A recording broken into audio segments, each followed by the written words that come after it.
banded together to drive a full-fledged prank or conspiracy involving the media and pull it off, and they would never know that they've been punked because they don't listen to the program. They don't go to rushlimbaugh.com to find out what happened to the program. They go to one place which exists for the express purpose of misrepresenting what happened to the program.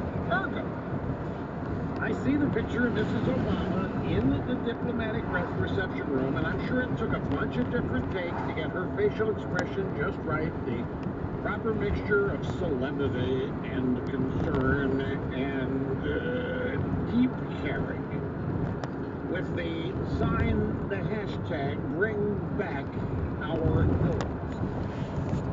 And I knew, when I pointed this out, that the drive-bys were going to have a fit.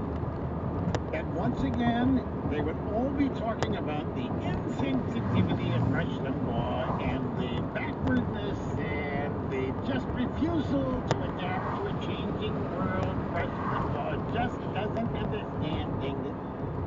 And lo and behold, it's happened. Let's go to the audio soundbite. Sunday morning on the Today Show. Here is a portion. White House correspondent Kristen Welker, Weekend Today White House correspondent, reporting on me and my criticism of the Bring Back Our Girls hashtag. Have you heard the latest about what's actually happened to these girls? Yeah. They have all been converted to Islam by Boko Haram. And they claim that they're not going to get them back until we give back their president. So somebody is holding members of their group prisoners somewhere, and they want their brothers back. And when they get their brothers back, they supposedly will return our girls. But they're not our girls; they're Nigerian. That was another thing.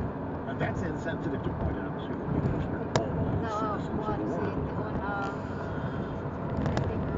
Now you who are listening here know full well what my point is. And that is, if I specified it, if you have no power to do anything about this, if you want to go this Twitter hashtag thing to make yourself feel better, get in on the action, the equivalent of placing flowers along the parade route, the funeral route, Princess Di, go right ahead.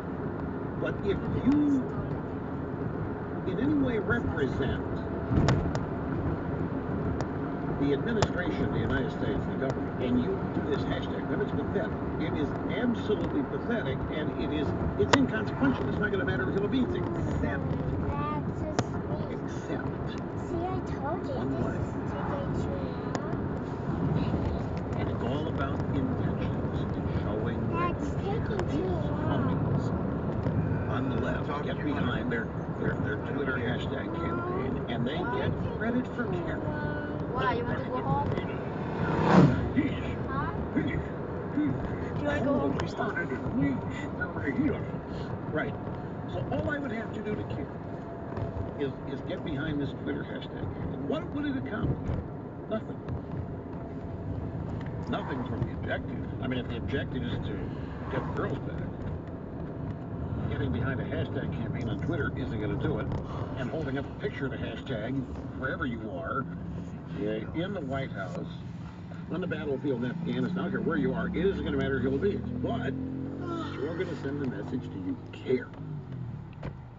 To the pop culture, media, and its customers, the low information voter. And so in that sense, it's a rousing success. Now, I'm sorry, I don't know, I couldn't in good conscience get behind such. I mean, it's phony. All it is a cheap attempt to make me look like something. It's not going to accomplish anything. I'm about actually doing. It's the same thing with left-wing policies. Whatever their policies all fail.